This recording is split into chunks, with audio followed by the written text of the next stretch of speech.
आप मेरे गुरु से मिलते हो। तो वो 1 जून को मेरे गुरु महाराज जी आ रहे हैं। तो गोपाल कृष्ण गोसाई महाराज जी बोले हाँ ठीक है मैं आता हूँ, और वो 30 मई को ही मंदिर में चले गए। वहाँ पर पहले ही दिन बोले कि क्या मैं कुछ सेवा कर सकता हूँ? तो उनको प्रभुपाद के रूम की क्लीनिंग दी गई। तो पूरा दिन महाराज ने बहुत अच्छे से क्लीनिंग की, पूरा रूम साफ किया, फ्रेम या विंडो या बेड सब कुछ अच्छे से उन्होंने साफ किया। तो फिर जब प्रभुपाद आए तो बताया कि ऐसे-ऐसे ये नए भक्त हैं, इन्होंने आपका रूम साफ किया। तो प्रभुपाद बहुत खुश हुए। तो फिर प्रभु जी ने बताया कि इस्कॉन की स्थापना 1966 में हुई थी, और इसके बाद फिर जो वो प्रभुपाद से मिले गोपाल कृष्ण गोसाई महाराज, तो 16 दिन के अंतर में ही उनके अंदर से ये आवाज़ आई कि यही हमारे गुरु हो सकते हैं, महाराज के अंदर।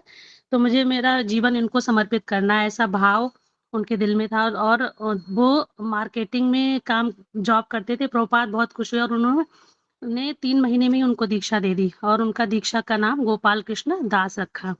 महाराज पहले भारतीय शिष्य थे। तो प्रभुपाद बहुत खुश हुए क्योंकि यहाँ पर इंडिया हरे में कृष्णा। प्रणाम सभी भक्तों को दंडवत प्रणाम। हरे कृष्ण।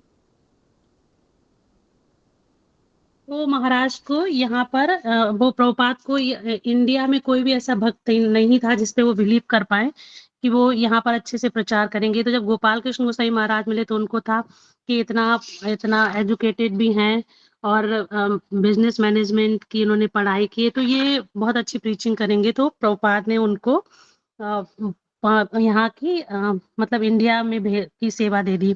तो फिर महाराज पूरी तरीके से अपने गुरु को समर्पित थे। उनका गोल यही था कि मुझे मेरे गुरु ने जो भी बताया है मुझे वही करना है अपनी लाइफ में। तो फिर यहाँ पर महाराज आए, उन्होंने दिल्ली, महाराष्ट्र, हैदराबाद अनेक केन्या और मतलब ऑल ओवर वर्ल्ड में उन्होंने ऐसे धीरे बहुत सेवा की और मंदिर बनाए, और वो मेन जीवीसी थे। और जो राधानाथ स्वामी महाराज हैं वो को-हेड थे उनके। महाराज अपने गुरु का बहुत सम्मान करते थे, अंत तक प्रभुपाद के हर व्याख्यान को सुनते थे। प्रभुपाद जी महाराज को हर महीने 3 पेज का पत्र लिखते थे। महाराज हमेशा प्रभुपाद के साथ रहते थे, उनकी सेवा करते थे। 1975 में प्रभुपाद ने महाराज को भारत भेजा था।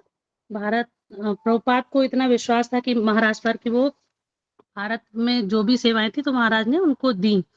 और दिल्ली का प्रचार-प्रसार इतना बड़ा महाराज ने राधा पार्थसारथी मंदिर बनवाया, और प्रभुपाद ने उनको बोला था कि 17 मंदिर होने चाहिए एनसीआर में। तो महाराज ने वहाँ पर 18 मंदिर बनाए, और महाराज हरिनाम पर बहुत जोर देते थे। और प्रभुपाद ने उनको बोला था कि तुम बुक्स छापो और बुक डिस्ट्रीब्यूट करो। तो महाराज ने दिल्ली टेम्पल का, और जब बुक डिस्ट्रीब्यूशन होता है तो नंबर 1 पे होता है। महाराज सबको पुस्तक वितरण की सेवा, छापना, गीता वो सब महाराज का सबसे ज़्यादा योगदान इसमें रहा। प्रभुपाद ने कहा कि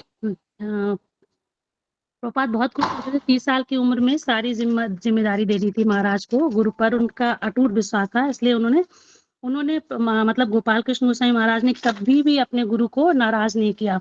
उनका ये था कि लोगो ही था कि मुझे जीना है तो प्रभुपाद के लिए, और मरना है तो प्रभुपाद के लिए।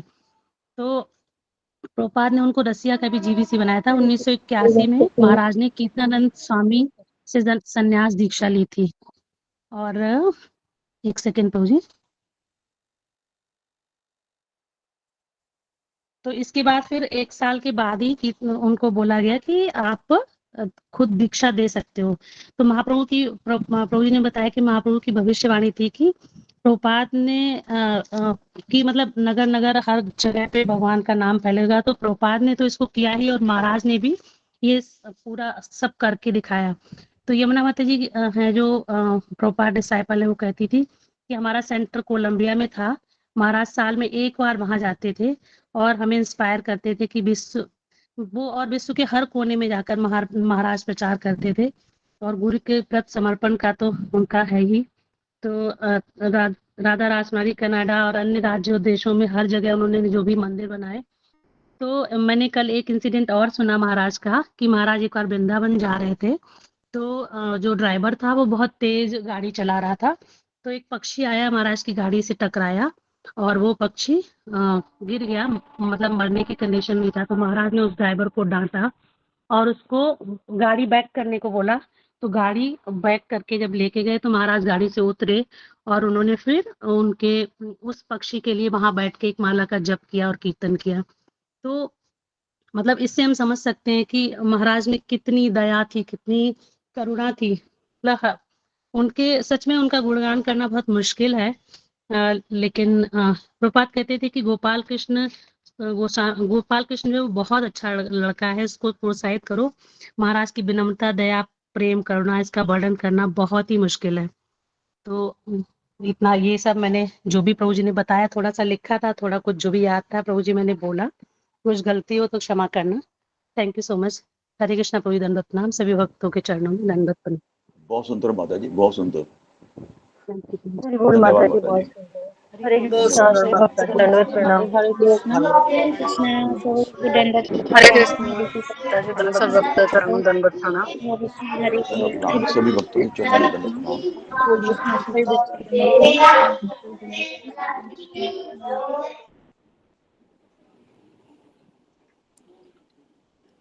लोग बता बच्चों को पढ़ाने के बीच में से सुनते हैं, जो टीचर्स हैं, है ना, बच्चों को छोड़ छोड़ के सुनते हैं, पता नहीं कैसे कर लेते हैं।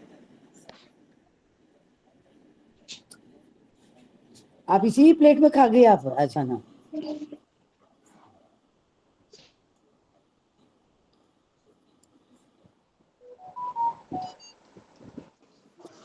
हरे कृष्णा।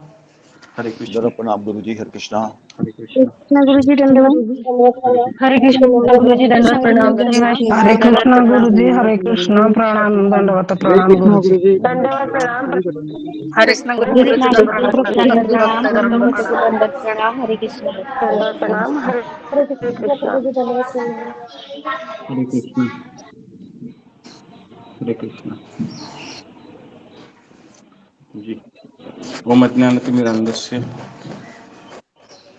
ज्ञानाञ्जनशलाकया चक्षुरुन्मीलितं येन तस्मै श्रीगुरवे नमः। नमो विष्णुपदाय कृष्णप्रेष्ठाय भूतले श्रीमते भक्तिवेदान्त स्वामिनिति नामिने। नमस्ते सरस्वती देवी गौरवाणी प्रचारिणे निर्विशेष शून्यवादी पाश्चात्य देशतारिणे। हे हरे कृष्ण कृष्णा, करुणा दंडवत प्रणाम, सिंधु सब भक्तों के चरण में दंडवत दीनबंधु प्रणाम, गुरु जी जगतपते के चरण में दंडवत प्रणाम। गोपेश गोपिका कांत राधे कांता नमस्ते। तप्त कांचन गौरांगी राधे वृंदावनेश्वरी वृषभानुसुते देवी प्रणमामि हरिप्रिय। वाञ्छाकल्पतरुभ्यश्च कृपा सिन्धुभ्य एव च पतितानां पावनेभ्यो वैष्णवेभ्यो नमो नमः। जय श्री कृष्ण चैतन्य प्रभु नित्यानंद श्री अद्वैत गदाधर श्रीवासादि गौर भक्त वृंद। हरे कृष्णा कृष्ण कृष्ण हरे हरे, हरे राम राम राम हरे हरे। ओके, हरे कृष्ण। सबका स्वागत है सत्र में। कुछ अनाउंसमेंट करना है? अशोक चौहान।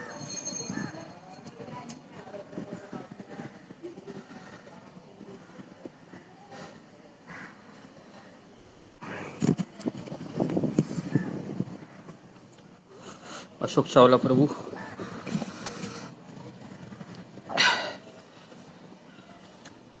कहाँ चले गए?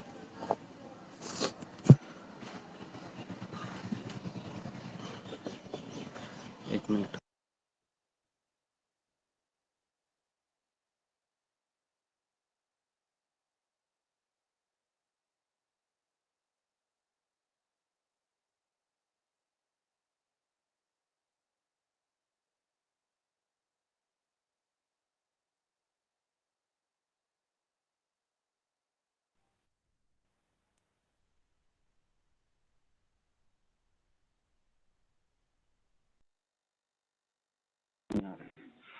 ओके, हरे कृष्णा। तो अशोक चावला प्रभु का कुछ तो प्रॉब्लम हो गया।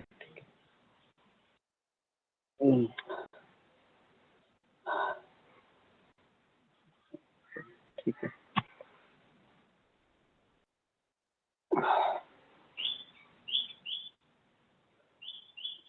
ओके, तो शुरुआत करते हैं। तो आज मंगलवार है, तो हम चैतन्य चरितामृत से कुछ पढ़ते हैं। किसी को याद है कि एक हफ्ते पहले हमने कहाँ पर छोड़ा था चैतन्य चरितामृत का? गुरुजी 17 श्लोक तक हो गया था।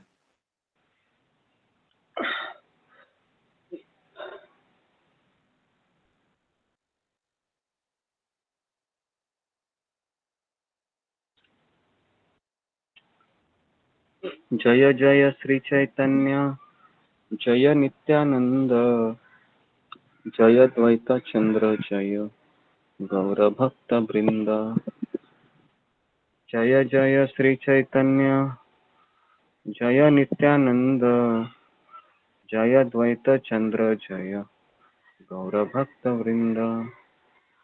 जय जय श्री चैतन्य जय नित्यानंद जय द्वैत चंद्र जय गौर भक्त वृंद। हरे कृष्णा कृष्णा कृष्णा हरे हरे हरे राम राम राम हरे हरे।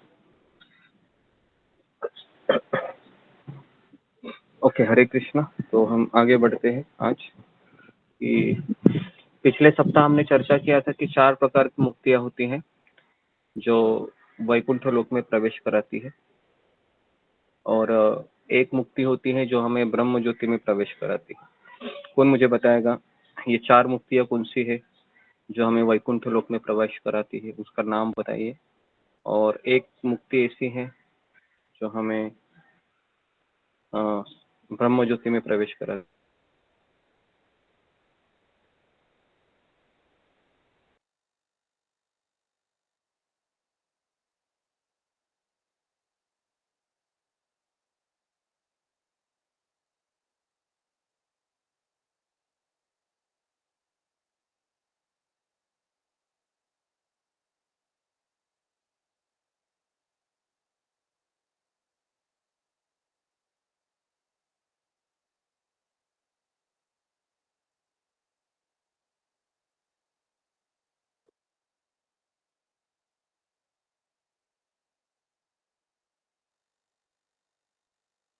हरे कृष्णा जी, बताइए कोई।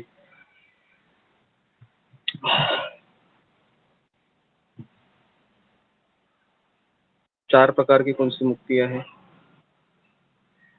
जी, अंजलि साहू। हरे कृष्ण गुरुजी, दंडवत प्रणाम। गुरुजी, सामीप्य मुक्ति जो भगवान के पास रह जाना, और सारूप्य मुक्ति भगवान के जैसा रूप प्राप्त होना, और षष्ठी मुक्ति भगवान के जैसा ऐश्वर्य प्राप्त होना, और सालोक्य एक लोक में निवास करना, और एक जो मुक्ति है सायोज मुक्ति वो ब्रह्म ज्योति में विलीन होना। ओके हरे कृष्ण गुरुजी, दंडवत प्रणाम। जी, नेक्स्ट विशाली तट।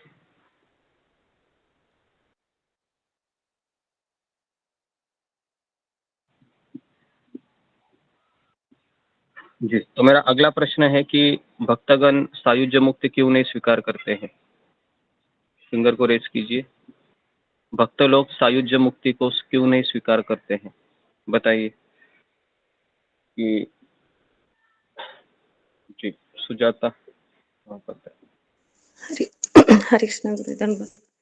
क्योंकि वहां पर सेवा नहीं है, भक्त लोग कोई नहीं। ओके, वहां पर कोई सेवा नहीं है जी, इसके लिए भक्त लोग नहीं जाते हैं जी। तो कल हमने देखा कि परम पूज्य गोपाल कृष्ण गोस्वामी महाराज का कल तितिर उनका कल समाधि दिया गया, और वृंदावन में काफी भक्त एकत्रित हुए थे।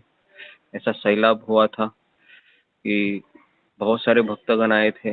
पूरा पहली बार मैं देखा ऐसे कि इतने सारे लोग, है ना, मंदिर पूरा खचाखच भरा था और काफ़ी लोग वृंदावन गए थे समाधि देने के लिए। और आरती भी देखी हमने, एकदम शिला प्रभुपाद के जैसे ही उनको समाधि दिया गया। जैसे प्रभुपाद जी के लिए वो गड्ढा खोदा जाता है समाधि के लिए, फिर उसके भीतर फिर आरती होती है, आखिरी आरती होती है। परम पूज्य गोपाल कृष्ण गोस्वामी महाराज की आरती हुई। फिर उनके जो शिष्य है, उनका नाम जनार्दन स्वामी महाराज है, जो उनके मतलब जितनी भी जवाबदारी थी, एक तरीके से राइट हैंड थे वो गोपाल कृष्ण गोस्वामी महाराज के। वो जनार्दन स्वामी महाराज करके है, वो मुझे लगता है जापान के हैं, वो जापान के या चाइना के ऐसे हैं।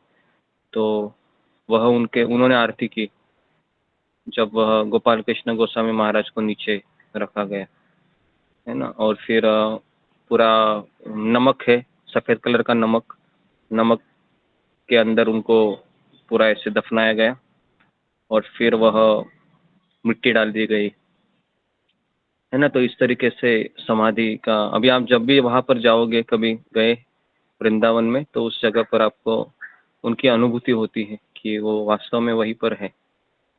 तो भगवान के शुद्ध भक्तों का समाधि होता है जी। तो ये थोड़ा सा मुझे आपको बताना था। ओके जी, तो अभी हम आगे बढ़ते हैं। तो चैतन्य चरितामृत में से हम पढ़ रहे हैं, श्लोक क्रमांक 19 ले रहा हूं मैं अभी।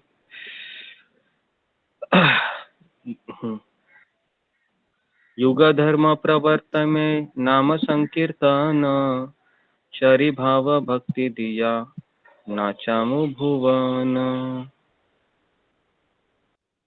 कहते हैं कि युग धर्म प्रवर्तनु नाम, तो युग धर्म प्रवर्तनेमु नाम संकीर्तन। नाम संकीर्तन ये युग धर्म है, पवित्र नाम का सामूहिक जप। इसका मैं उद्घाटन करूंगा और मैं प्रेम भक्ति के 4 स्वरों का एहसास करते हुए पूरे संसार को परमानंद में नाचने पर मजबूर कर दूंगा। तो अभी हम जो ग्रंथ पढ़ रहे हैं, इसका कनेक्शन नवदीप मायापुर से है ना। 2 प्रकार के धाम है या 2 प्रकार के गोलोक धाम है। एक है माधुर्य गोलोक धाम, दूसरा है औदार्य गोलोक धाम।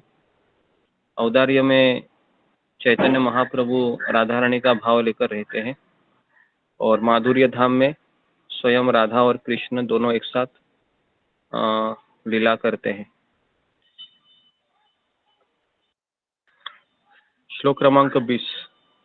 आपनी करीमु भक्त भाव अंगीकारे, आपनी आचरी भक्ति श्रीमुखे संसारे।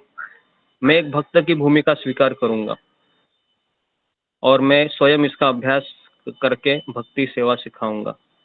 तो चैतन्य महाप्रभु कहते हैं कि एक बार भगवान श्री कृष्ण है, वह राधा रानी को कह रहे हैं कि मैं तो द्वापर युग में गया था भूलोक पर, तो मैंने वहां पर अपनी लीलाएं की, लेकिन मैंने भक्ति का प्रचार नहीं किया। मैंने भगवद गीता का ज्ञान दिया अर्जुन को, लेकिन मैंने भगवद गीता जीवन में कैसे अपनाना चाहिए ये मैंने बताया नहीं। तो इसलिए मैं और एक अवतार लूंगा।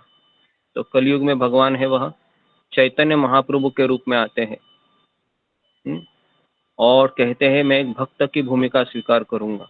जब कोई शुद्ध भक्त की संगति करता है तो वह इतना ऊंचा हो जाता है कि 4 जो मुक्तियां है, साष्ठी, सारूप्य, सामीप्य, सालोक्य, इसकी भी इच्छा नहीं करता है वो, क्योंकि उसे लगता है कि ऐसी मुक्ति एक प्रकार की इंद्रिय तृप्ति है ना। एक्चुअली सब लोग मुक्ति चाहते हैं, इसलिए मुक्ति चाहते हैं क्योंकि जब मुक्ति प्राप्त होती है तो जन्म, मृत्यु, बुढ़ापा, बीमारी, इनसे सब से मुक्ति प्राप्त होती है ना। अभी हम सब लोग इस संसार में जी रहे हैं, हम सबको पता है कि हर क्षण हर पल हमें आनंद चाहिए होता है और भगवान ने हमें ऐसी इंद्रिय दिए हैं जिससे हम ज़्यादा समय संतुष्ट नहीं हो पाते, तो इसलिए हम अलग अलग वस्तु, अलग अलग व्यक्ति की खोज करते हैं अपने जीवन में, लेकिन वो अलग अलग वस्तु और व्यक्ति भी 3 गुणों से मिश्रित होता है। तो इसलिए हमें वास्तविक परमानेंट अनुभूति नहीं होती है ना। तो इसलिए ये जो मुक्तियाँ हैं ये परमानेंट अनुभूति देने वाली है, लेकिन ये भगवान का भक्त है वह ऐसे मुक्तियों को भी स्वीकार नहीं करता है। सोचने वाली बात है ना। हालांकि आज कई लोग वैकुंठ लोक में जाने के लिए तरसते हैं, लेकिन भक्त वैकुंठ भी जाना नहीं चाहता है। तो वैकुंठ में कितने रस होते हैं, कौन मुझे बताएगा? फिंगर को रेज कीजिए। वैकुंठ में कितने रस होते हैं और उसके नाम बताइए। और थोड़ा सा जी, वैकुंठ में कितने रस होते हैं जी। ममता पाल। हरे कृष्ण गुरु जी दंडवत प्रणाम। और जी शांत रस पूर्ण और दास्य रस पूर्ण और साक्षर रस आधा। ओके, कौन मुझे बताएगा आधा साक्षरस का अर्थ क्या है? वहां पर आधा साक्षरस का अर्थ क्या है जी? सुमिता सिन्हा। हरे कृष्ण गुरु जी दंडवत प्रणाम, श्री भक्तों दंडवत प्रणाम। ये गुरु जी आपने बताया था कि जैसे आधा साखी रस की उनमें उतना मतलब ऑफिशियली फ्रेंडशिप रहेगा, लेकिन वैसे जैसे कि जो मित्रता होती है ना जिसमें कि बहुत घनिष्ठता होती है, वो नहीं होगा। जैसे कि आपने एग्जाम्पल दिया था सुग्रीव जी का और राम भगवान का। हरे कृष्ण गुरु जी दंडवत प्रणाम। ओके, तो क्या एक्चुअल उसमें होता है? आधे साक्ष्य में कौन सा रस मिश्रित होता है ये बताना है। दास्य रस मिश्रित होता है गुरु जी। दास्य रस उसमें मिश्रित होता है, इसके लिए उसको आधा साक्ष्य कहते हैं, है ना। पूर्ण साक्ष्य किसे कहेंगे फिर? कौन मुझे बताएगा? पूर्ण साक्ष्य किसे कहेंगे? साक्ष्य। ओके, अनुराधा गोयल। हरे कृष्णा प्रभु जी। प्रभु जी इसमें ये भूल जाते हैं कि भगवान श्री कृष्ण श्री कृष्ण भगवान है। हाँ, जैसे ओके। यशोदा माता से भूल जाती थी कि मेरा बेटा है, बस एक ये जानती थी खाली, वो जो नहीं चाहती थी, हाँ, जानती थी कि भगवान है। हाँ, साक्षरस, पूर्ण साक्षरस में हाँ इस बात की अनुभूति होती है कि कृष्ण मेरे मित्र है और कृष्ण कोई स्वामी नहीं है, मैं उनका सेवक नहीं हूँ, उल्टा मैं उनका मित्र हूँ। मित्र का अर्थ है कि वो मेरा झूठा खा सकते हैं, मैं भी उनका झूठा खा सकता हूँ, हम दोनों एक ही बिस्तर पर सो सकते हैं। और जैसे एक मित्र दूसरे मित्र से जोग मारता है, वैसे ही कुछ पूर्ण साक्षरस होता है। कंधे पर हाथ लगाए तब चलते हैं, ऐसा मित्र आप बोले थे। हाँ हाँ जी, ओके।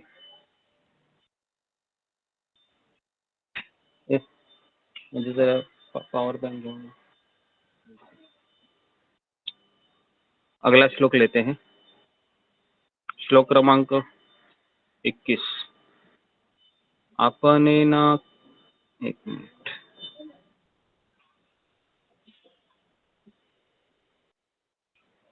आपने ना कैले धर्म शिखा न य एत सिद्धांत गीता भागवते गाय।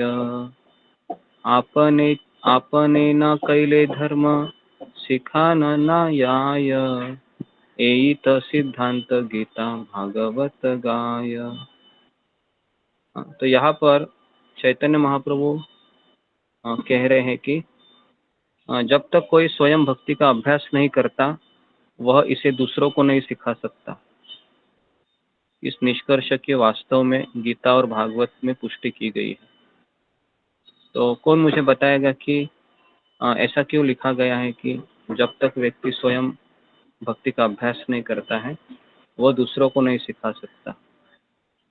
हाँ बताइए कि स्वयं जब तक अभ्यास नहीं करता है वह दूसरों को सिखा नहीं सकता है। इसका पीछे क्या रहस्य है, क्यों बताया गया ऐसे?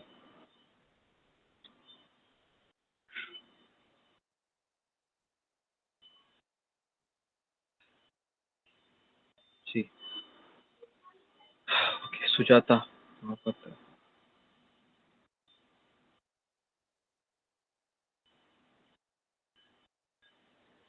नेक्स्ट अरुणा यादव। हरे कृष्ण गुरुजी, दंडवत प्रणाम। सभी भक्तों को दंडवत प्रणाम। क्योंकि गुरुजी की प्रगति, क्योंकि गुरुजी की जब तक हम सीखे नहीं रहेंगे और हम उस चीज़ का एक्सपीरियंस नहीं रहेगा तो सामने वाले का जो क्वेश्चन रहेगा और वो हम जो उनको सिखाएंगे तो उनको बहुत सारे सवाल होंगे, तो सवालों का जवाब कैसे देंगे, इसके लिए पहले हमें प्रैक्टिस करना पड़ेगा उस चीज़ का, उसके बाद दूसरों को बता सकते हैं। हरे कृष्ण। ओके जी, तो इसका मूल उत्तर है कि हम जब किसी चीज़ का अभ्यास करते हैं तो हमें उसमें पता चलता है कि कौन सी कठिनाई आ सकती हैं, फिर कौन से चैलेंजेस आते हैं, और फिर इसके बाद मैंने क्या किया था। तो वह व्यक्ति है वह सीख जाता है ना। जैसे अगर कोई 10 साल भक्ति किया है तो उसको 10 साल भक्ति मार्ग में वो चला है, तो उसको पता है कि 10 साल में मैंने क्या क्या चीज़ों को फेस किया है, कौन सी कठिनाई मेरे जीवन में आई थी। तो अगर कोई पहले दिन से फिर भक्ति में चलना चाह रहा है तो उसको वो गाइड कर सकता है, उसको मार्गदर्शन कर सकता है। तो बहुत ज़रूरी है इस चीज़ को समझना कि जब तक हम स्वयं उसका अभ्यास ना करें तब तक हम किसी को प्रशिक्षित नहीं कर सकते और ना हम सवालों के उत्तर भी दे सकते हैं, क्योंकि सवाल ही ऐसे रहेंगे कि मैं पहली बार सुन रहा हूँ ऐसा प्रतीत होगा। तो खास करके जो अभ्यास होता है, जैसे अभी अभ्यास के लिए हमारा मन है वो उसमें व्यस्त होना चाहिए। जैसे अभी गर्मियों की छुट्टी लगी है तो सबसे डिफ़िकल्ट पीरियड बच्चों के लिए ये होता है कि गर्मी की छुट्टी को निकालना, क्योंकि माइंड इतना फ्लिकरिंग रहता है कि माता पिता भी परेशान हो जाते हैं कि कब इनकी छुट्टी ख़त्म होगी, कब इनका स्कूल शुरू होगा। तो मन को व्यस्त होने का अभ्यास हमेशा होना चाहिए, किसी न किसी चीज़ में मैं व्यस्त रखूँ। व्यस्त नहीं रखेंगे तो फिर मन है वह हमेशा भटकते रहेगा और दूसरों को परेशान करेगा और स्वयं परेशान होगा। तो इसलिए हमको अभ्यास हमेशा करते रहना चाहिए। हमारा टाइम टेबल फिक्स होना चाहिए। जैसे अभी 10:30 बजे ख़त्म हुआ हमारा क्लास, फिर 10:30 बजे मैं क्या करूँगा, ये तैयार होना चाहिए। ये तैयार नहीं है तो फिर 10:30 बजे आप मोबाइल लेंगे और फेसबुक सोशल मीडिया में घूमते रहेंगे और परेशान होंगे फिर, क्योंकि जैसे हम सोशल मीडिया का सबसे बड़ा डिसएडवांटेज ये है कि उससे व्यक्ति है वह फोकस नहीं कर पाता है किसी चीज़ को, है ना। तो जैसे मैं यहाँ पर अभी गांव में आया हूँ तो काफ़ी बूढ़े लोगों को देखता हूँ मैं, तो बहुत निश्चिंत दिखते हैं वो, क्योंकि उनके पास कोई मोबाइल नहीं है। और जवान लोग चलते हैं रास्ते पर, हमेशा किसी से बात करते रहते हैं और फिर दूसरे साथ उनके कोई व्यक्ति होते हैं तो उनसे बात भी नहीं करते हैं।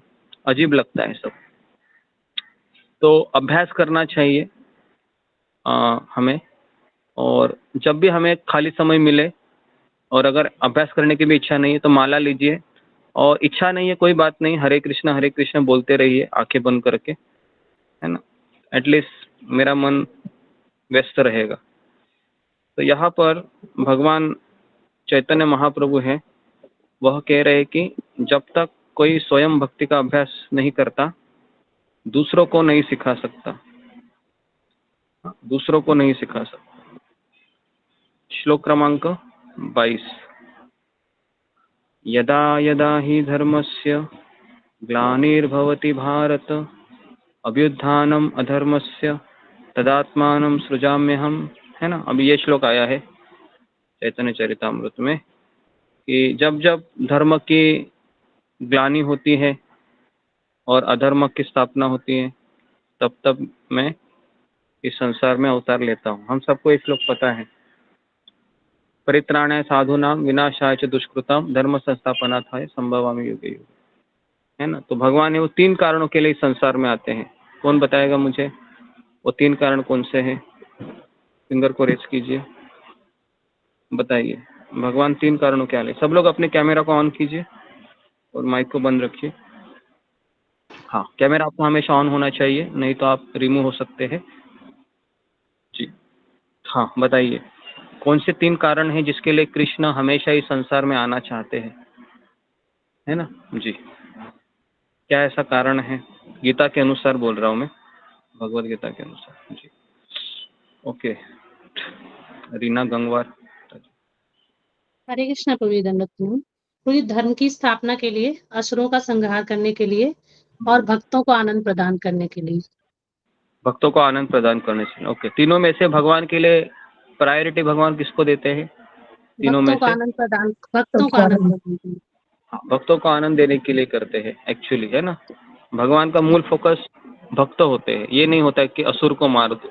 असुर को मारना है तो वो गोलोक वृंदावन में बैठकर भी मार सकते हैं, उसके लिए उनको यहाँ पर आने की इतनी आवश्यकता नहीं है। लेकिन भक्तों को आनंद देने के लिए भगवान आते हैं, ठीक है जी। नेक्स्ट 24 उत्ति सिद्ध्युर इमे लोका न कर्तव्यं कर्म चेद अहम शंकरस्याच कर्तास्यम् उपाहन्यम इमा प्रजा। तो अभी भगवान कृष्ण कह रहे हैं चैतन्य महाप्रभु के, यदि मैं धर्म के उचित सिद्धांत न दिखाऊं तो ये सभी लोग नष्ट हो जाएंगे और मैं अवांछित जनसंख्या का कारण बनूंगा और इन सभी प्राणियों को बर्बाद कर दूंगा। ओके, तो भगवान स्वयं धर्म के सिद्धांतों को फॉलो करना चाहते हैं। क्यों? कौन बताएगा मुझे? ऐसा क्यों होता है कि भगवान स्वयं इस संसार में जब अवतार लेते हैं तो स्वयं धर्म के सिद्धांतों को फॉलो करते हैं? क्या इसका कारण है जी? बताइए आप। कृष्ण गुरु जी, दंडवत प्रणाम। हरे कृष्ण हरे कृष्ण।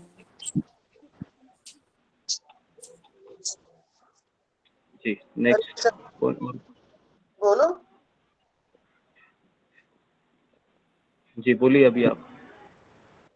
भगवान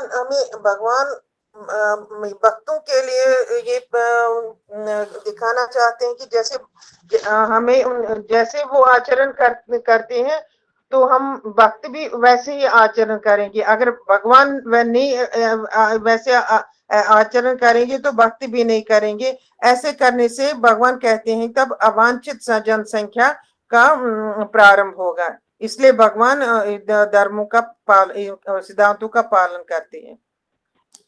हरे कृष्णा। ओके जी जी, और इसके अलावा किसी का उत्तर हो सकता है या यही उत्तर है? ओके, तो इसका यही उत्तर है कि यत यत आचरति श्रेष्ठ तत्तद देवतरो जनो स यत प्रमाण कुरुते लोकस्तत्तु अनुवर्तते। तो जो महान व्यक्ति जिस चीज का अनुसरण करता है उसी चीज को सामान्य व्यक्ति फॉलो करते हैं। जैसे अभी हमारे प्रधानमंत्री नरेंद्र मोदी है, उन्होंने जैसे ही डिक्लेयर किया कि 22 जनवरी को हम, या 22 फरवरी को हुआ था, जनवरी को हुआ था, कभी हुआ था? जनवरी। हाँ, तो 22 जनवरी को जैसे ही नरेंद्र मोदी ने चाहा कि हम अयोध्या में राम मंदिर का उद्घाटन करेंगे तो पूरा देश उसमें लग गया। इतने सारा भंडारा होने लगा, इतने सारे लोगों को फिर प्रसाद वितरित किया गया। क्यों ऐसा हुआ? क्योंकि प्रधानमंत्री नरेंद्र मोदी है, वह एक लीडर है, एक राजा है। तो फिर उन्होंने जैसा कार्य किया, फिर जितने भी राम मंदिर हैं सब मंदिरों में यही चीज संपन्न हुई। तो भगवान इसलिए जब इस संसार में आते हैं तो कोई ऐसा अधर्म का कार्य वो नहीं करते हैं, है ना। लेकिन जब कृष्ण आते हैं तो कृष्ण है वह कुछ ऐसे कार्य भी करते हैं जिससे कई लोग हैं उनको भगवान के रूप में स्वीकार नहीं करते हैं। तो कौन मुझे बताएगा ऐसे कौन से कार्य हैं जो भगवान ने किए और सामान्य जनता उनको भगवान मानने में थोड़ा हिचकिचाती है? आज भी भारत में कृष्ण के भक्त बहुत कम है, क्या ऐसा कारण है? जी कृष्ण गुरु जी, जैसे भगवान रासलीला करते हैं तो भगवान ये जो साधारण जनता जो बद्ध जीव हैं वो उनको दूसरी दृष्टि से देखते हैं कि ये इंद्रिय तृप्ति करते हैं, तो इस वजह से ये भगवान को नहीं मानते हैं। ओके, तो शीतल कौर माता जी, आप फिंगर को रेज कीजिए, है ना, मैं आपका नाम ले लूंगा, फिर आप बोलिए, ठीक है? ओके। तो ऐसे कौन से चीजें हैं जिससे हम भगवान को स्वीकार नहीं करते? जैसे मुझे याद है कि मैं जब इंजीनियरिंग कॉलेज में था और जस्ट मैं फर्स्ट ईयर में ही था और उसी समय में कृष्ण भावना में जस्ट मैं इंट्रोड्यूस हुआ था। 2005-6 की बात है ये, जी 2004-5 हाँ की बात है। और मैं जब मुझे एक मित्र ने देखा कि मैं क्लासरूम में भी माला कर रहा था पीछे के बेंच में बैठकर, तो उसने मुझे कहा कि तुम कृष्ण के भक्त हो? तो मैंने कहा कि जी मैं कृष्ण का भक्त हूँ। तो उसने कहा कि तुम्हारे कृष्ण ने तो 16,108 पत्नी से विवाह भी किया है और तुम्हारे कृष्ण ने तो विवाह करने के बाद दूसरे औरतों के साथ रात को नृत्य भी किया है, क्या भगवान ऐसा हो सकता है? तो उसने कहा मुझे कि भगवान वो कहता है कि मैं नहीं सोच सकता कि भगवान ऐसा हो सकता है।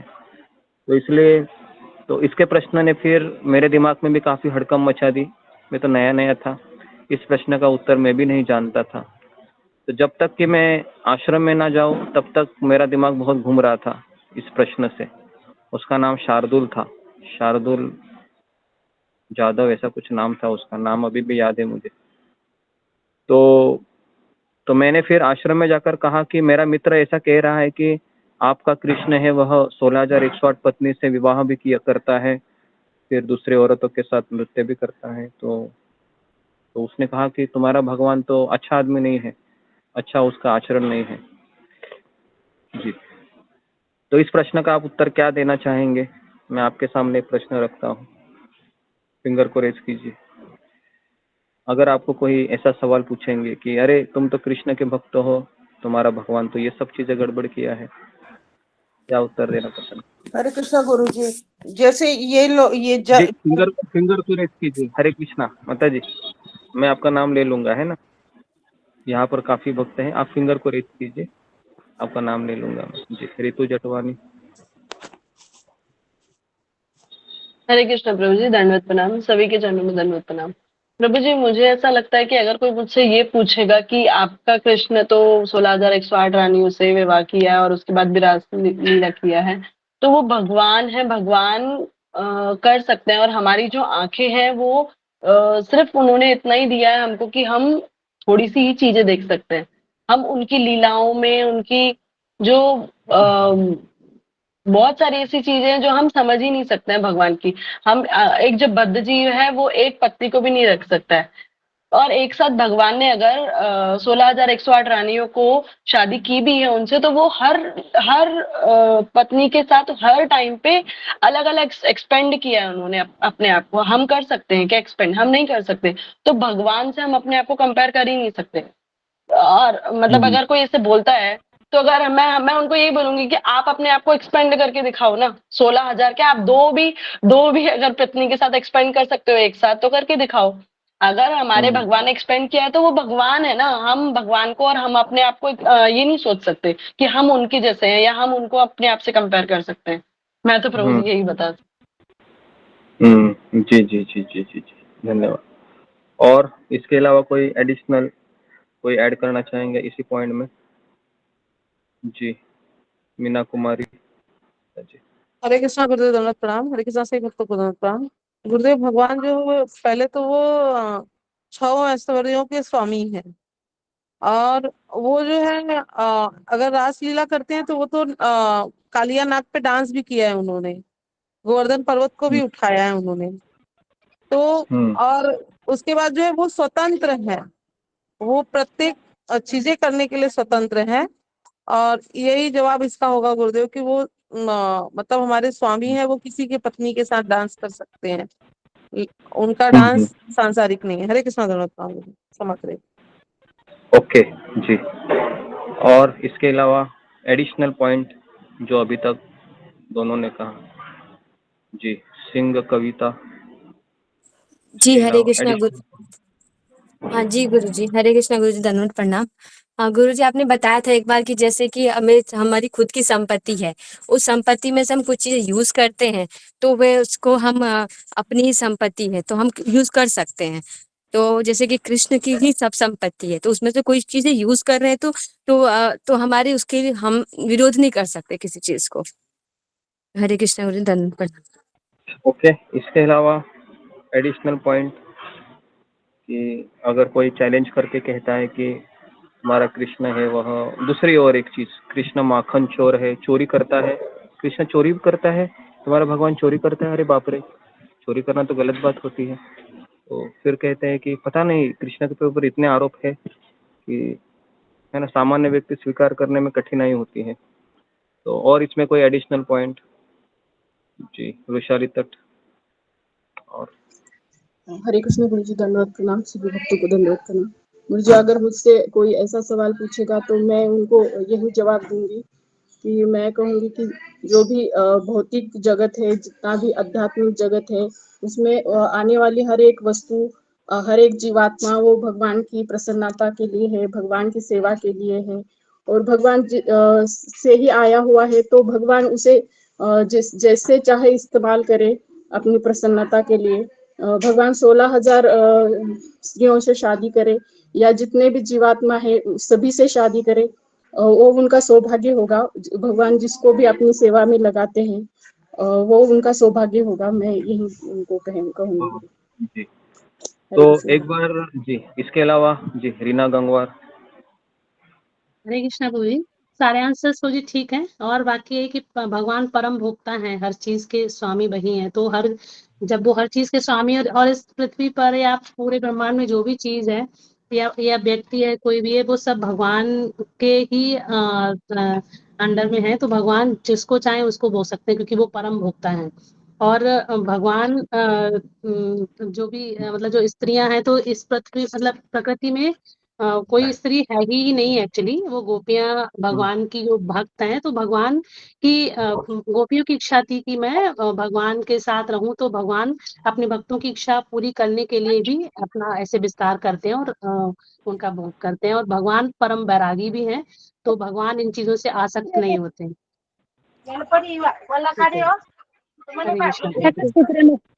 जी जी, धन्यवाद। Okay, next. ओके, तो एक बार एक प्रवचन करता थे, उन्होंने कहा कि उनको ऐसे उन्होंने प्रश्न पूछा था कि आपके कृष्ण है वह इतनी सारी रानियों से शादी किए, फिर नृत्य किए।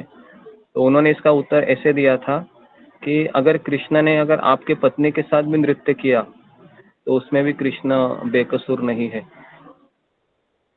फिर उन्होंने उत्तर दिया कि कृष्ण हमारी ही पत्नी नहीं है, इस संसार में सबकी पत्नियां हैं, वो भगवान के ही अंश है और भगवान का उनमें अधिकार है, हमारे अधिकार से भी ज्यादा उनका अधिकार है। तो ऐसा उन्होंने उत्तर दिया था, एकदम प्रैक्टिकल। लेकिन उस उत्तर से वो व्यक्ति का माथा और भड़क गया। जी, तो भगवान है वह, इस संसार में हर चीज है वो कृष्ण की है। तो अगर भगवान श्री कृष्ण या फिर किसी व्यक्ति की अगर तिजोरी में लाखों रुपया है और अगर वो लाखों रुपया में रात को 12 बजे जाकर उस तिजोरी को खोलता है चाबी से और उसमें से 50,000 रुपये लेकर वो चला जाता है और उससे अब शॉपिंग करता है, तो क्या ऐसे व्यक्ति को हम चोर कहेंगे? तो इसका उत्तर है नहीं, क्योंकि वो उनका पैसा है। वो रात को 12 बजे जाकर तिजोरी खोले या रात को 2 बजे खोले या दिन में 12 बजे वो किसी को बिना पूछे तिजोरी खोलकर पैसा को उड़ा ही क्यों न दे, वह व्यक्ति उसमें दोषी नहीं, ना चोर है। तो कृष्ण है वह ऐसे ही व्यक्ति है, सब कुछ उनका है, वह किसी भी व्यक्ति को इस्तेमाल कर सकते हैं। और उसके अनुसार उपयोग कर सकते हैं। ठीक है, तो ये प्रश्न का मूल उत्तर है। तो भगवान श्री कृष्ण इस श्लोक में कह रहे हैं कि यदि मैं धर्म के उचित सिद्धांत न दिखाऊं तो ये सभी लोग नष्ट हो जाएंगे। तो इसलिए 3-4 दिन पहले मैंने एक प्रश्न पूछा था कि ये जो पृथ्वी है ये किस तरह से इस संसार का भार को वहन करती है। तो उस समय आप सभी ने उत्तर दिया था कि पृथ्वी है एक ही चीज का भार सहन नहीं कर सकती, वो है पाप कर्मों का। तो इसलिए इस संसार में जो जितने भी लोग हैं इसलिए तैर रहे हैं क्योंकि वो धर्म के आधार पर तैर रहे हैं। और आज भी ऐसे काफी लोग हैं कलयुग में कि जो लोग धर्म का प्रचार प्रसार कर रहे हैं और उससे है ना जो पृथ्वी माता है ना, वह भारहीन हो रही है धीरे धीरे धीरे धीरे। तो इसलिए शिल प्रभुपाद जी कहा करते थे कि हर एक व्यक्ति का ये कार्य है कि उसने प्रचार प्रसार करना चाहिए, है ना। अगर हम एक व्यक्ति को भी प्रचार करते हैं, है ना, जैसे रामायण में जाम्बुवन ने हनुमान जी को प्रचार किया एक तरीके से, और फिर हनुमान जी ने ऐसा कार्य कर दिखाया कि फिर किसी वानर सेना ने वो किया नहीं। तो कभी कभी प्रचार कार्य में हमसे ऐसा व्यक्ति जोड़ देता है ना। हम में तो प्रचार करने की इतनी ताकत नहीं है, लेकिन मुश्किल से एक व्यक्ति को भी अगर हमने भक्त बनाया और फिर उस व्यक्ति ने अगर मान लो कि 100 लोगों को प्रचार किया, तो फिर है ना वो क्रेडिट है वो अल्टीमेटली आपके खाते में चला जाएगा, है ना। तो इसलिए हमें ये जो कॉलिंग का हमने सेवा आपको दी है, तो मेरा आप लोगों से निवेदन है इसको गंभीरता से लीजिए, क्योंकि ये प्रभुपाद जी चाहते थे कि हर एक व्यक्ति कृष्ण से जुड़े, है ना, और हर एक व्यक्ति कृष्ण के नाम का जाप करे। शिल प्रभुपाद ने उसी के लिए अपने जीवन को, है ना, त्याग कर दिया। और कल हमने देखा कि परम पूज्य गोपाल कृष्ण गोस्वामी महाराज, उन्होंने भी अपना पूरा जीवन उसी के लिए दिया। तो ये सारे लोग फुल टाइम लगे हुए हैं, है ना। तो हमें जितना भी समय मिलता है, 1 घंटा आधा घंटा, तो हमें क्यों नहीं ये करना चाहिए, क्योंकि अल्टीमेटली तो हम सब अनेक जन्म इसके पहले भी लिए थे और लेंगे भी भविष्य में। तो उस जन्म में हम केवल 4 चीजें करते हैं, आहार, निद्रा, भय और बच्चे पैदा करना। तो क्यों ना हम इस जन्म में हम अधिक से अधिक समय भगवान का प्रचार प्रसार करें जो हमें प्राप्त हुआ है। भले उसमें मुझे सफलता मिले या असफलता मिले, मुझे उससे लेना देना नहीं है। मैं मेरा 100% दूंगा, पूरा प्रयास करूंगा, पूरा प्रयास करूंगी। तो ये हमारा मनोभाव होना चाहिए, है ना। नहीं तो क्या होगा फिर, जैसे एक बार शिल प्रभुपाद जी है वह परम पूज्य भक्तिचारू महाराज के पास बैठे थे और भक्तिचारू महाराज उनकी मालिश कर रहे थे और शिल प्रभुपाद जी है अपने शिष्य को निहार रहे थे कि कितने अच्छे से मेरी सेवा कर रहा है, मैं इसको कुछ देना चाहता हूँ लेकिन मैं क्या दूँ इसको। तो भक्तिचारू स्वामी महाराज उस समय क्या उनका नाम था, मैं भूल गया, मतलब दीक्षा के पहले का नाम, हमने वो करुणा का सागर किताब पढ़ी थी ना, तो उस समय उनकी संन्यास दीक्षा नहीं हुई थी। तो शिल प्रभुपाद ने उनको अपने पास बुलाया और कहा कि मैं तुम्हें कुछ देना चाहता हूँ, क्या तुम मुझे दोगे, है ना, मैं तुमसे कुछ लेना चाहता हूँ, हाँ ऐसा बोलते हैं। तो भक्तिचारू महाराज बोल रहे हैं कि प्रभुपाद जी आप क्या मुझसे चाहते हैं। तो प्रभुपाद जी के आंखों में भी आंसू थे और बहुत करुणामय दृष्टि से प्रभुपाद जी भक्तिचारू स्वामी महाराज के आंखों में देखते हैं और कहते हैं कि तुमने कई जन्म इसके पहले माया को दिए हैं, कई जन्म तुमने इसके पहले अपने परिवार को दिए होंगे, है ना। बस ये एक जन्म है, तुम कृष्ण को दे दो, एक जन्म केवल। और उसी समय भक्तिचारू महाराज शिला प्रभुपाद जी के आंखों में आंखें डालकर कहते हैं, प्रभुपाद जी आज से ये जीवन आपका हुआ, आज से ये जीवन आपका हुआ, आप जैसा मुझे कहेंगे मैं वैसा ही करूंगा। और फिर भक्ति चारू स्वामी महाराज है वह उस वृत्तांत को बताते हैं कि उस दिन से मैंने कभी आगे पीछे देखा नहीं, मैं केवल शिला प्रभुपाद के आदेशों को ही चिंतन करता था और पूरी जिंदगी में उसी के अनुसार जिया। प्रभुपाद जी जाने के पश्चात मुझे बंगला में अनुवाद करने के लिए कहा गया, तो मैं रात को 1 बजे उठता था और सुबह के 5 बजे तक 4 घंटा में अनुवाद करता था। और भक्ति चारू महाराज ने ये 10 से 12 साल किया, तब जाके बंगाली में ट्रांसलेशन पूर्ण हुआ। तो ये प्रभुपाद के शिष्य है ना, 101 बढ़कर है ना। कोई 10 साल 12 साल कैसे कर सकता है ना, सुबह 1 बजे उठकर, है ना। हम तो सुबह 4 बजे उठने के लिए भी हमें बहुत ताकत लगानी पड़ती है कि नहीं, 4 बजे उठने के लिए भी जी। तो मैंने ये इसलिए बताया आपको क्योंकि समय जा रहा है ना, समय है जा रहा है, ये समय वापस नहीं आएगा।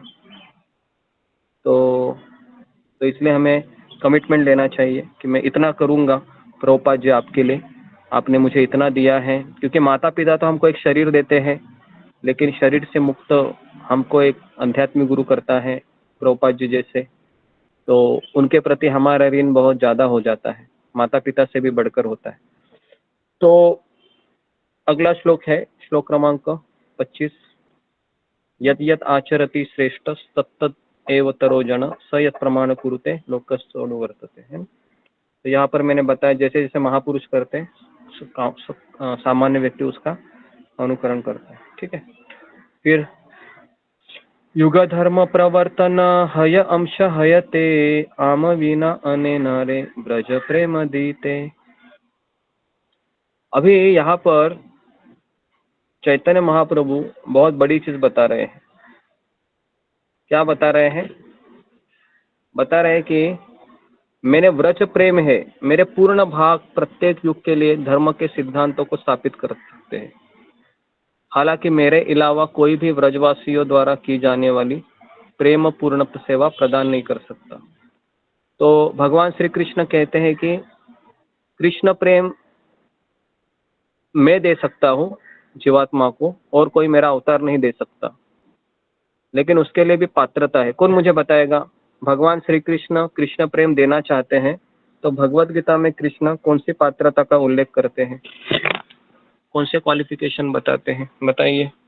एक श्लोक है जो गीता में कृष्ण कहते हैं, फिंगर को रेज कीजिए, कौन सा वो श्लोक है? अगर वो आप करेंगे तो कृष्ण कहते हैं कि मैं आपको कृष्ण प्रेम दूंगा जी। ओके, देव कुमार। हरे कृष्ण गुरु दंड प्रणाम सभी भक्तों को। वो श्लोक है सर्वधर्मान परित्यज्य मामेक शरणं अहम त्वाम सर्वपाप्यो मोक्षयामि मां शुचि। हाँ, ये जो यही श्लोक है सबका? कितने लोग बोलते हैं कि यही श्लोक है? फिंगर को रेज कीजिए। सर्वधर्मान परित्यज्यम यही श्लोक है या दूसरा श्लोक है? यही श्लोक है, यही श्लोक है, सर्वधर्मान परित्यज्यम। कितने लोग चाहते हैं ये करना? कोई चाहते हैं? कोई नहीं चाहता है, बहुत कठिन है। कितने लोगों को लगता है बहुत कठिन है ये श्लोक फॉलो करना?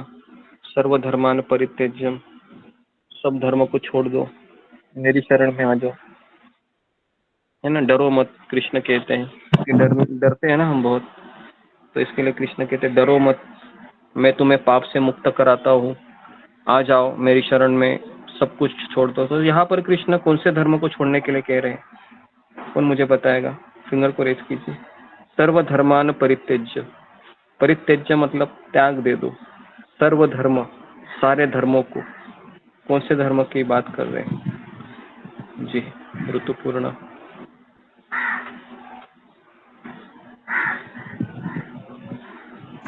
हरे कृष्ण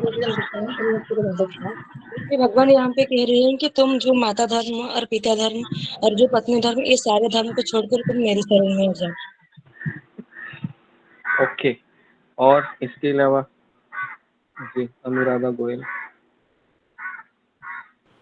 हरे कृष्णा प्रभु जी। प्रभु जी मनोधर्म ये तो है ही, माता पिता गुरु वगैरह सारे ही, और इसके अलावा जो मन से जो हम मान लेते हैं ये है ये ऐसे करके उनको भी कह रहे हैं।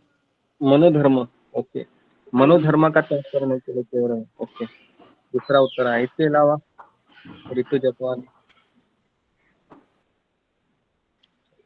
हरे कृष्ण प्रभु जी, दंडवत प्रणाम। प्रभु जी मेरे हिसाब से तो सारे देवी देवता, जितने भी सारे देवी देवता हैं, सारे और जो धर्म है वो सब छोड़ के भगवान कह रहे हैं कि मेरी शरण में आ जाओ।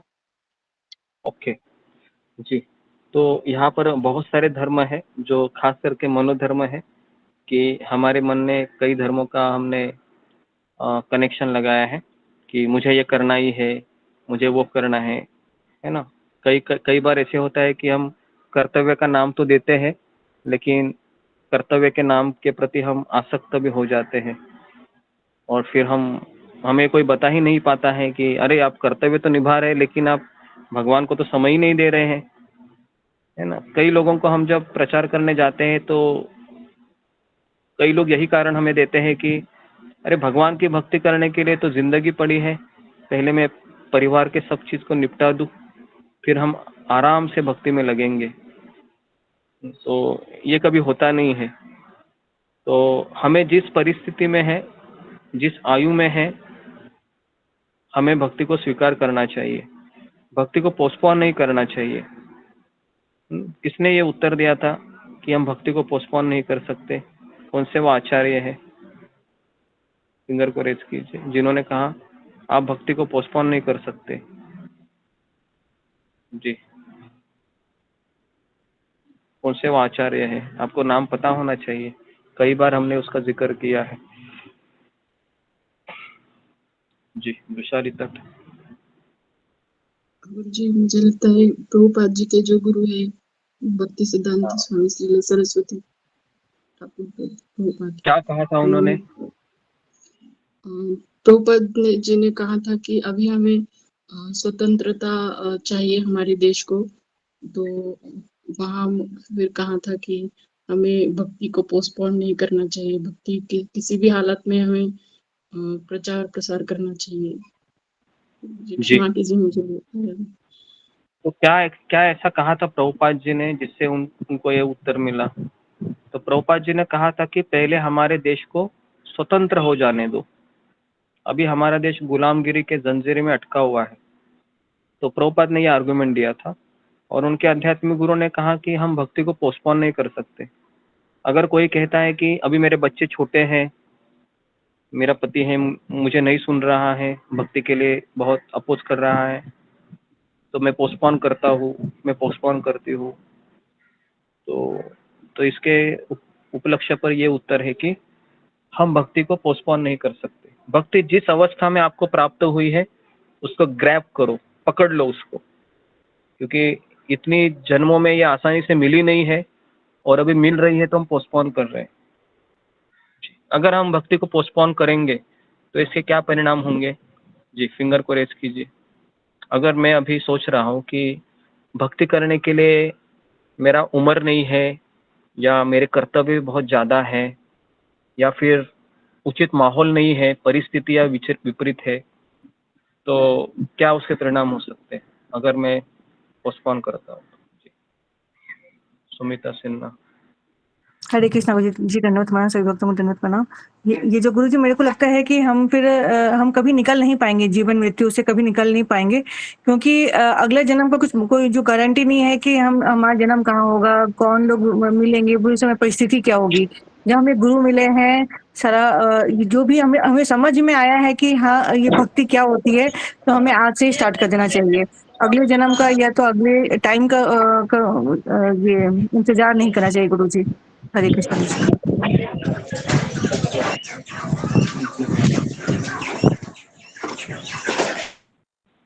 ओके, तो अगर मैं मान लो कि अभी पोस्टपोन करता हूँ, मान लो मैं 1 साल भक्ति करता हूँ और फिर मुझे बहुत ही समस्या लग रही है और मैं पोस्टपोन करता हूँ, और मान लो फिर मेरा मृत्यु हो जाता है बस के नीचे आकर, या कोई बीमारी लग जाती है, तो फिर क्या होगा मेरा? क्या मैं उस समय पकड़ लूँगा? फिर तो बहुत कठिन लगता है। और हम ऐसी परिस्थिति में जी रहे हैं जहाँ पर अनिश्चितता है, कोई ये कह सकता है कि मैं पूरी मेरी जिम्मेदारी अच्छे से निभाऊंगी और फिर मैं भक्ति करूंगा? ये वही व्यक्ति बोल सकता है जिसको पता है कि मैं उम्र के इतने साल में मरूंगा, है ना। तो हमें तो पता ही नहीं है कि मैं कब मरने वाला हूँ। अभी कोरोना के समय में ही देखा कितने लोग मर गए, है ना। तो उनमें से कई लोगों ने ये सोचा भी होगा कि मेरे पुत्रों के मैं शादी करवाऊंगा और फिर मैं वृंदावन जाकर भजन करता रहूंगा या भजन करती रहूंगी। तो ऐसा नहीं होता। इसके लिए जिस परिस्थिति में हो, प्रहलाद महाराज कहते हैं कि आप भक्ति को स्वीकार करो, है ना। तो भक्ति को पोस्टपोन नहीं करना चाहिए। फिर चैतन्य महाप्रभु कहते हैं कि मैं प्रेम भक्ति प्रदान करूंगा। तो चैतन्य महाप्रभु और कृष्ण में क्या फर्क है, कौन मुझे बताएगा? खास करके भक्ति के बारे में कह रहा हूं मैं। तत्व मत मुझे कहिए, तत्व मत बोलिए मुझे कि अभी भक्ति जब बांटने की बात आती है तो कृष्ण का रोल क्या है और चैतन्य महाप्रभु का रोल क्या है जब वह किसी को कृष्ण प्रेम देना चाहते हैं? जी ओके, बताइए जी। दंडवत प्रणाम। चैतन्य महाप्रभु तो भक्ति देने आए हैं। उन्होंने इस कलयुग में हमें जो महामंत्र दिया है, तो ये चैतन्य महाप्रभु ने भक्ति देने आए हैं हमें। और कृष्ण भक्तों का उद्धार करने के लिए आए हैं, भक्तों की प्रसन्नता के लिए आए हैं। हरे कृष्ण गुरु जी। ओके, और कोई इसमें जो एक सटीक उत्तर मैं चाहता हूँ? जी, रीना गंगवार। हरे कृष्णा प्रभु जी। प्रभु जी, चैतन्य महाप्रभु पात्र नहीं देखते हैं और सबको ही प्रेम भक्ति प्रदान करते हैं।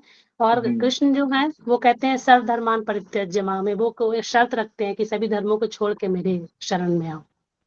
हाँ, तो कृष्ण का प्रॉब्लम क्या है? कृष्ण कहते हैं पहले तुम क्वालिफाइड हो, सब कुछ छोड़ो, मेरे पास आओ, फिर मैं तुमको कृष्ण प्रेम दूंगा। लेकिन चैतन्य महाप्रभु कहते हैं, है ना, कि तुम्हारा क्वालिफिकेशन नहीं देख रहा हूं मैं, तुम्हारी सिंसियरिटी देख रहा हूं मैं।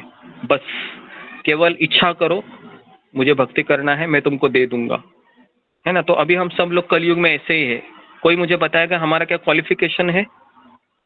हमारा कोई क्वालिफिकेशन नहीं है। आप देखो हमारा बैकग्राउंड क्या है। हमारा बैकग्राउंड देखेंगे तो हमें लगता है कि क्या मेरे झोली में भगवान ने डाल दिया है ना। जो गोलोक वृंदावन की भक्ति है, जो देवताओं को भी दुर्लभ है, ऐसी भक्ति हमें प्रभुपाद जी की कृपा से प्राप्त हुई है। लेकिन हम इतने मूर्ख हैं कि हम इस चीज की वैल्यू नहीं हम समझ रहे हैं, और हम फिर सुबह जल्दी उठते नहीं हैं और सोचते हैं कि भक्ति करनी है ना, करते रहेंगे, सुबह जल्दी उठने की क्या जरूरत है। तो हमें भक्ति की मूल्य को पता होना चाहिए। अगर मैं सुबह जल्दी उठ के माला नहीं करूंगा तो ये भक्ति मुझसे कोई भी निकाल सकता है या लेके जा सकता है, छीन सकता है। कौन बताएगा मुझे कि भक्ति मुझे मिली है, ये कौन छीनता है मुझसे, या कौन छीन ले सकता है या ले सकती है? तो हरे कृष्ण गुरु जी, ये माया हमसे छीनने के लिए तैयार रहती हैं। कब भक्त कुछ भी गलती कर ले तो मैं माया पकड़ लेती है। हरे कृष्ण। जी जी जी जी, कितने लोगों को ऐसा अनुभव हुआ है कि माया ने मुझे पकड़ लिया है या पिशाच की तरह मेरे अंदर घुस गई है, और मैं न चाहते हुए भी कैसे कैसे कार्य में अभी मन में ऐसे विचार आ रहे हैं, ऐसा लगता है कि माया ने मुझे झपट लिया है करके। हरे ऐसा कृष्ण कब गुरु होता है? का भी अनुभव है। मैं 64 माला तक पहुंच गई थी, और 1 महीना पहले हमारे घर में थोड़ा कुछ प्रोग्राम था, मैं माला कर नहीं पाई, और तब से आज तक मैंने कभी 64 किया ही नहीं। 48 तक ही रह जाती हूँ, 48 से कम भी रह जाती हूँ। ये मेरा खुद का भी अनुभव है। हरे कृष्णा। जी जी, ओके। तो एक बार तो मुझे एक पास टाइम याद आ रहा है प्रभुपाद जी का। एक बार प्रभुपाद जी के पास एक शिष्य आकर कहने लगा कि प्रभुपाद जी, मैं कभी कभी माया में जाता हूँ और हमेशा कृष्ण में रहता हूँ। तो प्रभुपाद जी ने उसको क्या उत्तर दिया? प्रभुपाद जी ने उत्तर दिया उनको कि तुम गलत बोल रहे हो, तुम कभी कभी प्रभुपाद ने कहा कभी कभी कृष्ण में रहते हो और तुम हमेशा माया में रहते हो। तो प्रभुपाद जी ने उनको इस तरह से जवाब दिया। तो हम सभी की कहानी कुछ ऐसे ही है, बराबर है। सभी लोग ऐसे नहीं कि हम सब लोग ऐसे ही है कि हमें लगता है कि हम कृष्ण को याद कर रहे हैं, लेकिन कृष्ण को कभी कभी याद करते हैं, बराबर है। माला पकड़ने के बाद भी कृष्ण याद आते हैं, बताइए। माला पकड़ने के बाद भी कृष्ण याद नहीं आते हैं, याद कराना पड़ता है, बराबर है। कितने लोगों का यह अनुभव है कि माला हाथ में लिया है और फिर भी कृष्ण याद नहीं आ रहे हैं। मैं याद करने की कोशिश कर रहा हूँ, हरे कृष्ण कृष्ण कृष्ण हरे हरे, हरे राम राम राम हरे हरे। भगवान का नाम भी निकल रहा है, सुन रहा हूं मैं, फिर भी कृष्ण याद नहीं आ रहे। सोचो, यह हमारी दुर्दशा है ना। मेरी ये दुर्दशा है कि क्यों नहीं कृष्ण मुझे याद आ रहे, बराबर है। तो अब सोचो, माला हाथ में लेके भी कृष्ण याद नहीं आ रहे हैं, तो माला छोड़ने के बाद क्या कृष्ण याद आएंगे? फिर थोड़ा सा लॉजिक लगाएंगे ना, तो कैसे याद आएंगे फिर कृष्ण मुझे? तो इसलिए यह हमारी दुर्दशा है कि हम माला करते समय भी ध्यान नहीं लगता है ना। इसके लिए अभी सुबह अगर नहीं, जैसे कुछ लोग अभी सुबह है कम हो गए, पता नहीं क्यों कम हो गया, शायद गर्मी ज़्यादा लग रही होगी, है ना। अभी गर्मियाँ बढ़ रही है तो इसके लिए रात भर नींद नहीं आती है, 1 बजे 2 बजे भी, 3 बजे हल्का सा हवा आती है, फिर थोड़ा ठंडा लगता है 2:30-3 बजे, और इसके लिए फिर शायद सो जाते होंगे उस समय। तो हमें सुबह किसी भी हाल में उठना चाहिए, चाहे वो ठंडी हो गर्मी हो, क्योंकि वो जो पीरियड है ना 4 से 6 ब्रह्म मुहूर्त वाला, ये हमारा फिक्स होना चाहिए। बाकी का चीज़ इधर उधर हो कोई बात नहीं, लेकिन जपा हमारा अच्छा होना चाहिए किसी भी हाल में। नहीं तो ये जो भगवान ने हमको टिकट दिया है गोलोक वृंदावन का, वैकुंठ लोक जाने का, ये टिकट जेब में तब तक रहेगा मेरे, जब तक कि मेरी साधना अच्छे से हो रही है। साधना जैसे चली गई, फिर ये माया देवी वो टिकट आपके जेब से चुपके से निकाल लेगी, आपको पता भी नहीं चलेगा। तो इसके लिए हमें सतर्क होना चाहिए, है ना। ठीक है, ओके। तो इसके लिए भगवान ने फिर ये चैतन्य महाप्रभु का अवतार लिया, ताकि पात्र अपात्र न देखी, कौन क्वालिफाइड है कौन क्वालिफाइड नहीं है, कोई देखते नहीं है। और अभी इस्कॉन का प्रचार इतना हो गया है कि हर एक शहर में इस्कॉन का मंदिर है, हर एक गांव में इस्कॉन की शाखा है, सब जगह पर इस्कॉन है अभी, सब जगह पर, है ना। और ऊपर से ऑनलाइन क्लासेस भी चलते हैं, कई ऐसा क्षेत्र नहीं है जहाँ पर इस्कॉन नहीं है। तो प्रभुपाद ने क्या अद्भुत प्रचार सिस्टम बनाया है ना। तो इसके लिए हम प्रभुपाद जी के बहुत ऋणी है। प्रभुपाद ने हमारे लिए कितना कुछ किया है, नहीं तो हम किस तरह से बिना मंदिर जाना तो सबको बात नहीं होती है, सब लोग नहीं जा सकते मंदिर रोज रोज, है ना। लेकिन प्रभुपाद ने हमें एक अवसर प्रदान किया कि आप मेरी किताबों से कोई पढ़ो और चर्चा करो और उसमें से आनंद लेते रहो, है ना जी। तो ये कोरोना आने से एक फायदा हुआ कि ऑनलाइन क्षेत्र, है ना, ऑनलाइन सत्र शुरू हुए, नहीं तो कोरोना नहीं आता था तो शायद ये सब चीज़ें भी नहीं होती थी। तो इसके लिए हम कोरोना का भी आभारी है, बहुत ज़्यादा ही आभारी है कि उन्होंने एटलीस्ट एक सिस्टम दिया है ना। ठीक है, तो यहाँ पर मैं रुकता हूँ। हरे कृष्ण, हरि बोल। किसी को कुछ प्रश्न हो, कुछ चर्चा करनी है, कुछ बोलना है, या फिर जी कुछ क्वेश्चन है किसी का तो फिंगर को रेज कीजिए आज के सत्र में। जी ममता पाल। हरे कृष्ण गुरु जी प्रणाम, सेवक प्रणाम। गुरु जी, जैसे कि लोग बताते हैं कि मैं जब बोलती हूँ किसी को कि माला जप करो, कृष्ण का नाम जप लो करो, तो बोलते हैं नहीं मुझे कृष्ण मुझे पसंद नहीं। तो मैंने पूछा क्यों? तो उन्होंने कहा कि तुम्हारे कृष्ण बताते हैं कि सर्व धर्मों को, मतलब सभी धर्मों को त्याग दे दो। मतलब ऐसा कैसा बोल सकता है वो? और क्योंकि हम जैसे शिव जी को मानते हैं या फिर गणेश जी को मानते हैं, उनका पूजा करते हैं, तो पंत महाराज है या फिर कोई स्वामी समर्थ दत्त महाराज जो है उनका करते हैं, तो उन्होंने ऐसा कैसे बोल सकते हैं? हम तो सबका भी कर सकते हैं ना, सबको मान सकते हैं, ऐसा उन्होंने मुझे बताया था। तो मुझे ये क्लियर नहीं था कि सर्वधर्म परित्यज मतलब क्या है, मतलब कौन से धर्म को त्याग करने के लिए कृष्ण ने कहा है। जैसे मातृ धर्म, पितृ धर्म, जो परिवार के जो धर्म है वो त्याग करना है, या फिर वो देवी देवता का जो पूजा वगैरह करना है वो सभी त्याग करना है। मतलब दोनों में से कौन सा है कि दोनों ही त्याग करके कृष्ण बताते मेरे शरण में आ जाओ, यही बताते। मुझे जरा क्लियर करके बता दीजिए, कृपा हो जाएगी।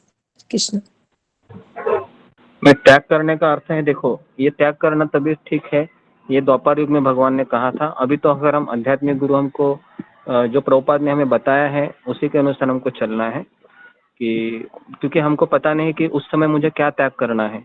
कभी कभी हम त्याग करने के उद्देश्य से हम हमारे कर्तव्य के प्रति भी थोड़ा सा कमजोर होने लगते हैं, तो फिर हमें पता नहीं चलता है। कुछ लोग सोचते हैं कि मैं बस माला पकड़ते रहूंगा, माला भी नहीं अच्छे से करते हैं, घर के काम भी अच्छे से नहीं करते हैं, ये भी देखा गया है। तो उसके लिए हमें गाइडेंस होना बहुत ज़रूरी होता है ना। गाइडेंस होना इसलिए ज़रूरी है, कलयुग में बहुत ज़्यादा ही ज़रूरत है, क्योंकि हमारा मन हमें को कभी चीट करे कोई गारंटी नहीं इसकी, है ना। अभी तो हम मान लो कि 2-3 साल भी हम अच्छे से माला करेंगे, लेकिन 5वें-6ठे साल ऐसा हो सकता है कि ये माइंड आपको बोले ठीक है अभी तो घर के काम भी हो रहे हैं, सब कुछ हो रहा है, और बस ऐसे ही बैठे रहो माला लेके, कोई तुमको कुछ नहीं कहेगा। तो कभी कभी माइंड हमको चीट करता है। तो इसके लिए हमें एक अधिकृत मार्गदर्शन होना बहुत ज़रूरी है भक्ति मार्ग में, चाहे वो लेडीज़ हो, पुरुष हो, कोई भी हो। जब तक किसी को मार्गदर्शन नहीं है वो नहीं ग्रो हो सकता, क्योंकि माइंड ये चीट करता है हमेशा। ठीक है, तो फिलहाल तो हम सर्वधर्मान परित्यज्य के लिए हम यही कहेंगे कि हम किसी के मार्गदर्शन में रहना ही उचित है। ठीक है, नेक्स्ट मनीषा वाजपेयी, कुछ कहना है आपको?